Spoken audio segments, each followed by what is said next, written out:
Madame, Monsieur, bonjour, bienvenue dans cette édition de la mi-journée. Voici les titres de l'actualité. L'instance de dialogue et de médiation poursuit ses consultations. Aujourd'hui, des représentants de la société civile venus de l'Est du pays doivent rencontrer les membres du panel pour faire leurs propositions.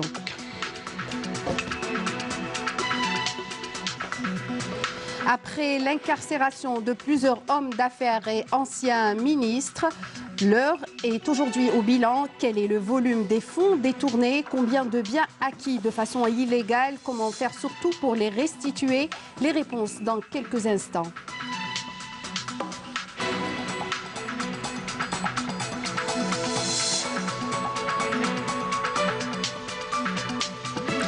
Et pendant cet été, des températures caniculaires depuis le début de la saison, à l'origine de plusieurs incendies forestiers, un programme spécial établi par la Direction générale des forêts pour lutter contre les feux de forêt. L'exemple dans cette édition à partir de la wilaya de Djidjel.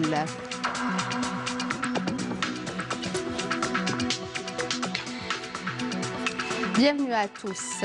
L'instance de dialogue et de médiation poursuit ses consultations. Aujourd'hui, un groupe de jeunes dynamiques représentant les acteurs du Hirak populaire ainsi que la société civile, des jeunes qui sont venus de plusieurs wilayas de l'Est du pays. Ils doivent rencontrer les membres du panel et faire leurs propositions pour une solution à cette crise politique. Le comité consultatif mis en place par l'instance nationale de médiation et de dialogue a installé donc hier le comité de sages. Ils sont un peu plus d'une quarantaine de personnalités nationales, représentants de la société civile, experts dans différents domaines, une force de dialogue et de proposition. Selon Karim Younes, ce comité doit faire avancer le dialogue, seul moyen pour sortir le pays de la crise politique et organiser des élections présidentielles dans les plus brefs délais. Amel Bouakba.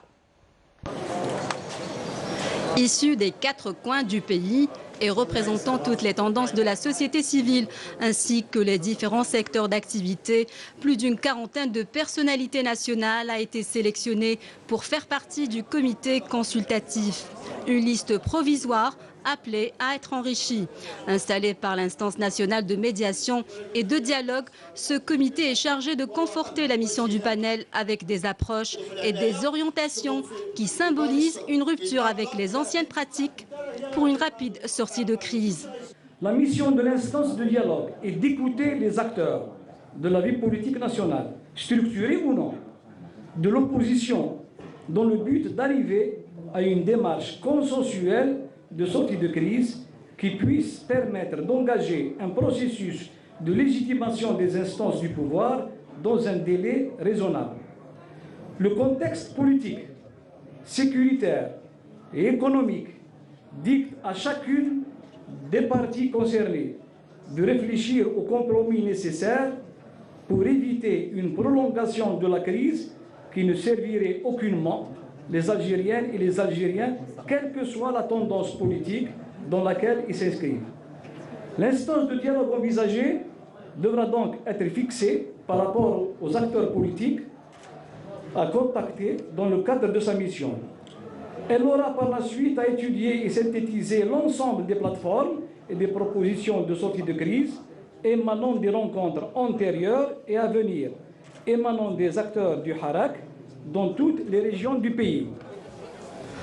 La sélection des membres de ce comité se base sur des critères de compétence et d'intégrité, des profils rassembleurs et des personnalités chevronnées dans la tâche d'aider l'instance à avancer dans son travail pour une plus large adhésion de la société. الشرط الوحيد اللي يجمع بيناتهم هو الإيمان بالحوار وبالوحدة الوطنية وباستقرار الوطن والحفاظ على مؤسساته خاصة منها المؤسسة العسكرية.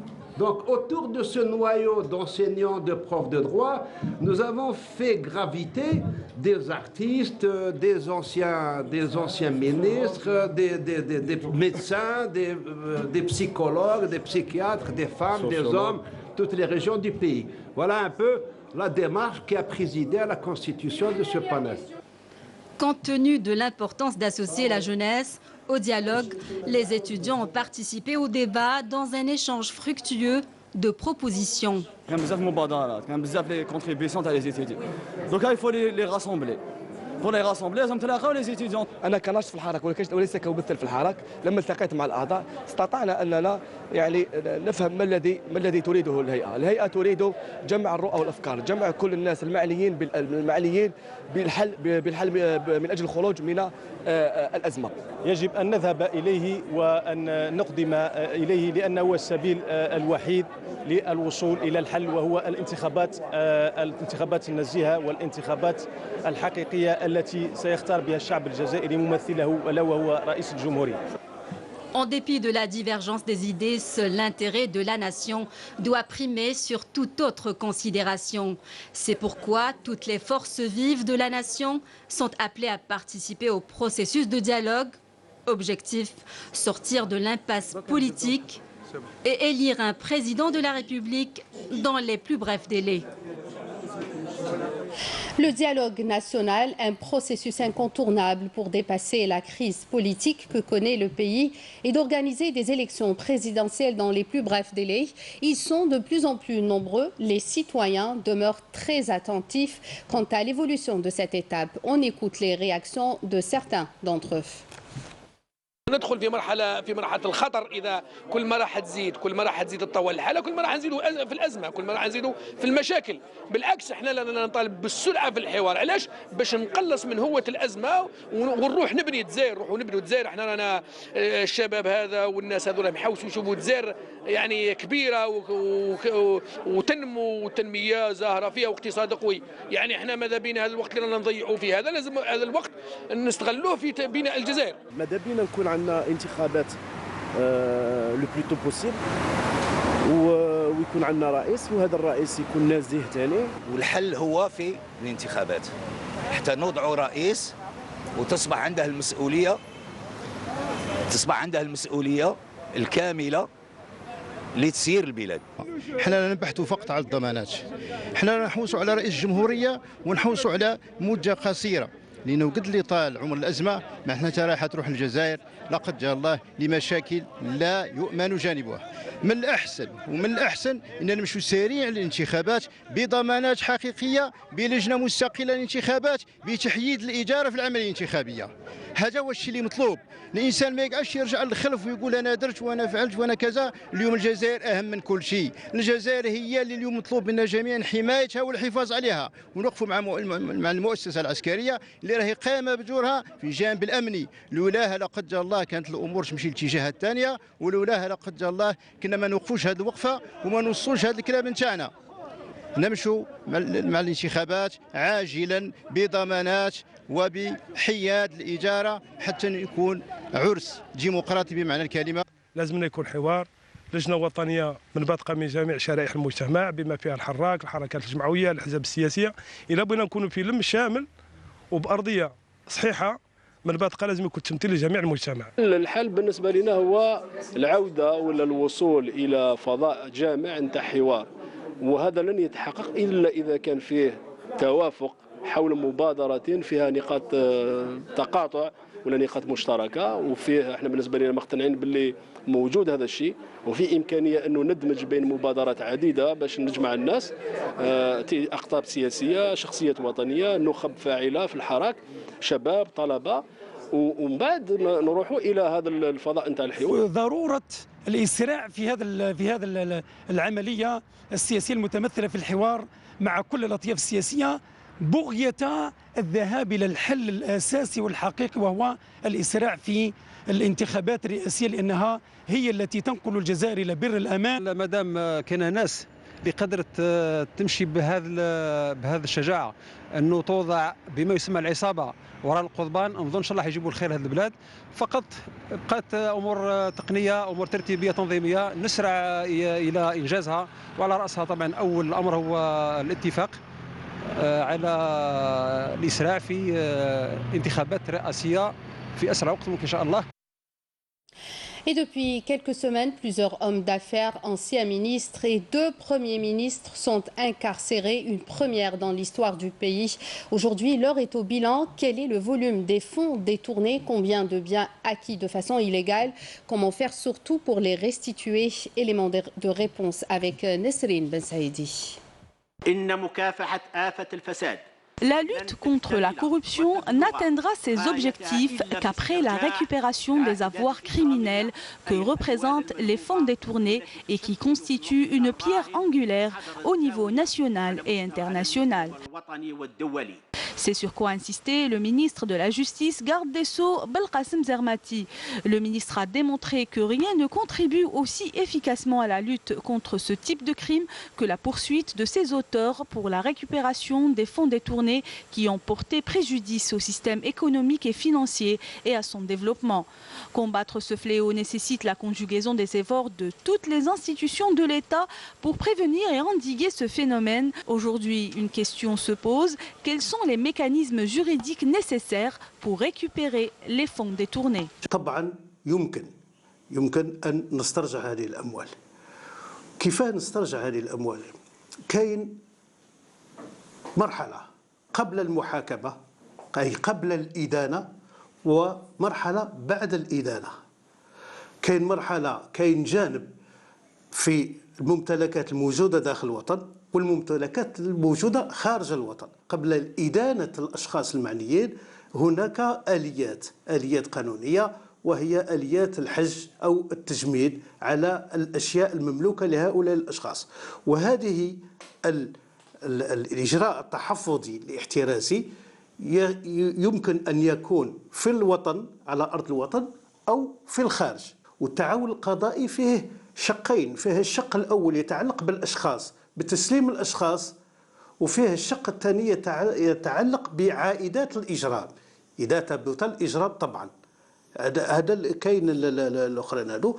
والمصادره تاع الاشياء هذه اما داخل الوطن او خارج الوطن هي آلية قانونية موجودة في القوانين الجزائرية. وبالتالي وزيدوا بزيادة نجموا نزيدوا حاجة مهمة جدا، هو أنه كل العائدات الإجرامية اللي تم تحويلها إلى الخارج ما تسريش عليها قواعد التقادم. L'Organisation des Nations Unies avait adopté en 2003 un instrument intitulé Convention des Nations Unies contre la corruption pour venir en aide aux États qui ont du mal à lutter seuls contre ce fléau et renforcer les domaines de coopération avec les autres États. الإجراءات الجزائية في أرض الوطن ما كان حتى إشكال، أما في الخارج احنا مقيدين بالقانون والاتفاقيات الدولية، مع العلم أن الاتفاقيات الدولية لازم تكون مصادقة عليها، والاتفاقيات التي تكون الجزائر مصادقة عليها حسب الدستور الجزائري هي عندها سلطة أعلى من القانون الداخلي. هذه أولا. وثانيا أنه نتمكن من توفير المعاملة بالمثل. يعني النقطة الإيجابية والنقطة التي تسهل على الجزائر أن هناك ربما تكتلات قليلة جدا التي تم تهريب إليها هذه الأموال. لماذا؟ لأن الأموال التي كانت تهرب موجود يعني من الأصل اتفاقات بين هذه البلدان والجزائر. La justice est aujourd'hui déterminée à lutter contre la corruption par l'application rigoureuse de la loi en toute transparence, indépendance et neutralité et dans le strict respect des règles. En visite à Ouargla, le ministre de l'Habitat, de l'Urbanisme et de la Ville, Kamel Beljoud, a annoncé hier l'attribution d'un nouveau quota de logements supplémentaires de 1500 logements publics aidés et 1000 logements publics locatifs. Un quota supplémentaire en faveur du projet de la nouvelle ville de Hassi Messoud. On écoute la déclaration du ministre. المدينة بدأت ب 2000 ساكن. La ville a commencé par 2000 logements. Aujourd'hui, nous rajoutons officiellement 1000 logements sociaux ainsi que 1500 logements LPA. Je dois insister sur la nécessité de préserver le style architectural.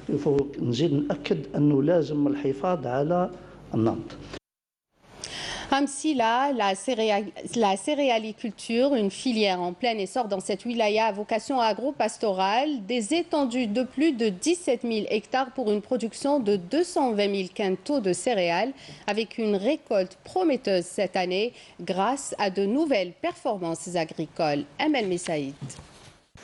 Plus de 220 000 quintaux est le rendement de l'année en cours dans la céréaliculture dans la wilaya de Msila. Une wilaya qui a connu une relance dans ce domaine avec un accroissement de la superficie d'irrigation estimée à 17 000 hectares. On prévoit davantage de surface irriguée, même si cette wilaya n'est pas à vocation céréalière. Nous intervenons aussi sur le processus technique pour améliorer le rendement à l'hectare. 40 milliards de centimes est le montant de l'enveloppe accordée au soutien de la filière céréalière, une aide sous forme de moissonneuses-batteuses, des équipements d'irrigation, des engrais et bien plus encore. L'État nous a aidés avec cette machine en 2018. En plus de la semence et les engrais, nous avons aussi bénéficié des orientations. Notre travail consiste à préparer la saison depuis le début à partir du labourage. On s'occupe d'orienter les agriculteurs, on sélectionne la semence et les engrais et on accompagne l'opération pendant la germination et enfin le moissonnage-battage. Tout ce travail effectué en amont et en aval, notamment l'instauration d'un nouveau processus technique, permettra à coup sûr d'améliorer la productivité. Et depuis le début de l'été, on assiste à des températures caniculaires, une chaleur à l'origine de plusieurs incendies forestiers dans plusieurs wilayas du pays. La Direction générale des forêts a mis en place, comme chaque année, un programme spécial de lutte, de prévention et de sensibilisation en vue de prévenir des feux de forêt. L'exemple ce matin dans la wilaya de Jijel. Soumaya Zarouali. Plus de 55% de la superficie de Jijel est constituée de forêts. Ce couvert végétal est souvent exposé au danger des feux de forêt qui ravagent des centaines d'hectares de ce patrimoine forestier annuellement. Dans le but de protéger cette importante richesse végétale, la conservation des forêts de la wilaya de Jijel trace chaque année un plan de protection du patrimoine forestier, que ce soit sur les plans de la sensibilisation, de la prévention, de l'organisation et de l'intervention. Pour lutter contre les feux de forêt, nous disposons de 16 unités opérationnelles qui ont été renforcées par une nouvelle unité en juillet dernier pour couvrir les besoins de la wilaya, en plus de la brigade mobile qui a pour mission de lutter contre les feux de forêt. Pas moins de 10 interventions quotidiennes de la part des éléments de la protection civile et des gardes forestiers pour l'extinction des incendies qui se déclenchent dans différentes communes de la wilaya, évitant ainsi des dommages considérables.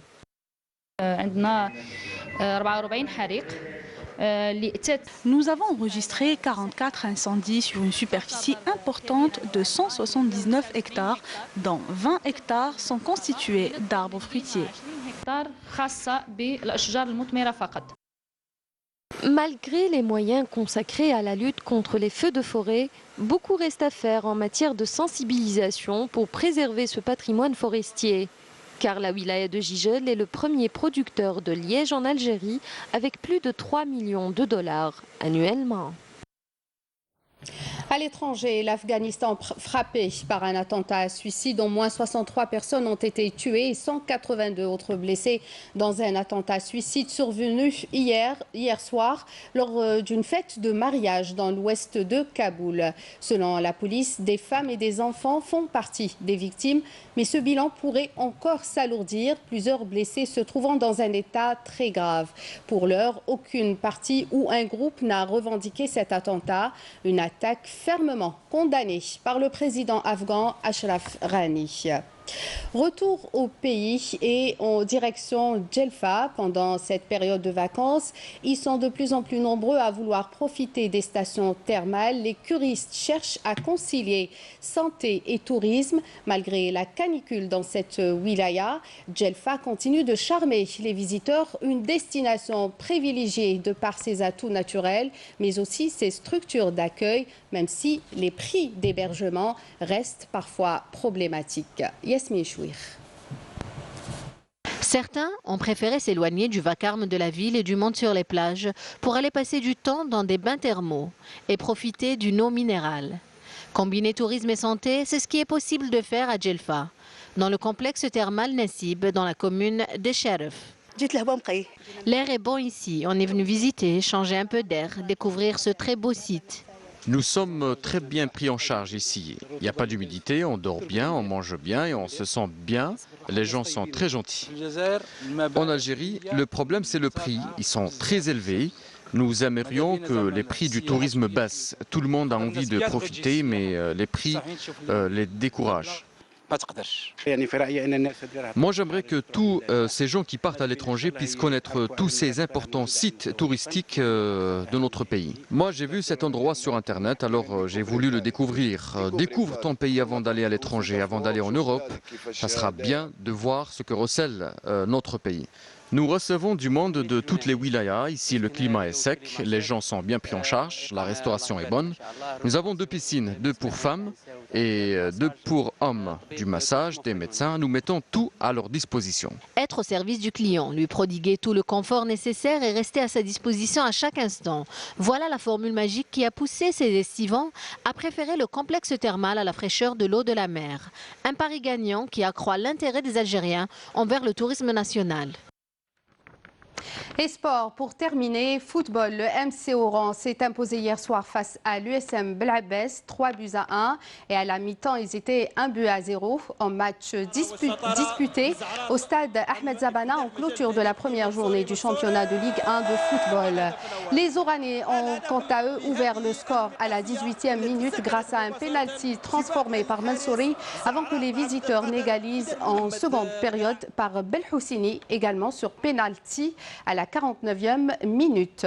Le MCO a repris l'avantage par l'entremise de Masmoudi à la 58e minute sur un retourné acrobatique. Gueritli a surgi à la 68e minute pour inscrire le 3e but et mettre son équipe à l'abri. Voilà, c'est la dernière information de ce journal. Merci de nous avoir prêté attention. Tout de suite, la météo avec Amel Laribi. N'oubliez pas les adresses électroniques qui s'affichent en bas de votre écran pour les replays de tous nos programmes. Excellente journée sur Canal Algérie. Au revoir.